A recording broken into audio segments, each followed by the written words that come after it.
Georgia on the minds of everyone in Washington. Tonight, two runoff elections set for January already have the potential to be among the most expensive Senate races ever. The reason? The two seats could determine the balance of power in the Senate. And at this moment, the split between the two parties is 48-48, including the two independents that caucus with the Democrats. The Associated Press has not yet called Senate races in Alaska or North Carolina. Republicans hold leads in each of those races. So Democrats would need to win both races in Georgia to take control of the Senate. And if you factor in Kamala Harris's ability to issue a tie-breaking vote as vice president, that could change things. Republican Georgia Senator David Perdue is still fighting for his seat against Democrat Jon Ossoff. Those two men will face off in a runoff January the 5th after a Libertarian candidate did win enough support to prevent either of them from winning more than 50% of the vote. Now, in that other Senate race in Georgia, Republican incumbent Kelly Loeffler is fighting a challenge from Democrat Raphael Warnock after they finished at the top of a crowded field, but both again failed to win a majority of the votes in that contest. 50% plus one is what they needed to avoid a runoff that did not happen. Loeffler was appointed to the seat after her predecessor retired earlier this year, so she is fighting to win the remaining 2 years of that term. NewsNation correspondent Joe Khalil in the nation's capital tonight with the latest on this story. And man, Georgia will be the center of the political universe for 2 months. Joe?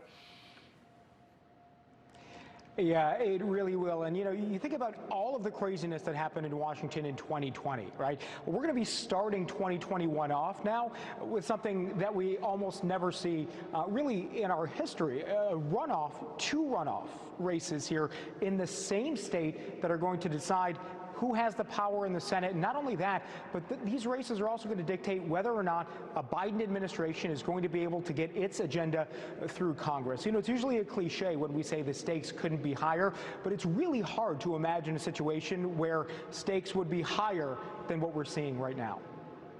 Whether they like it or not. You're going to be hearing a Christmas carol, and we interrupt this to bring you an ad in which one of the candidates says, "My opponent is the worst person that's ever lived on the face of the earth." Georgians can expect to be inundated with political ads, as just about everyone in the political universe will have Georgia on their minds. You're not going to be able to get away from it. Not one, but two January races that will ultimately decide which party holds more power in the U.S. Senate. Despite the high stakes, University of Georgia political science professor Charles Bullock says turnout could be down. People who showed up to vote last week because they wanted to vote for president, not all of those are going to be that interested. Voters here are excited to not be an afterthought like we have been for decades and decades. Tamar Hallerman is a senior reporter with the Atlanta Journal-Constitution. She says the enthusiasm is real. And come January, she says Georgia voters will have an outsized impact on how Congress and the White House function. Do you want the Senate to be backing up Joe Biden's agenda, or do you want a Republican firewall?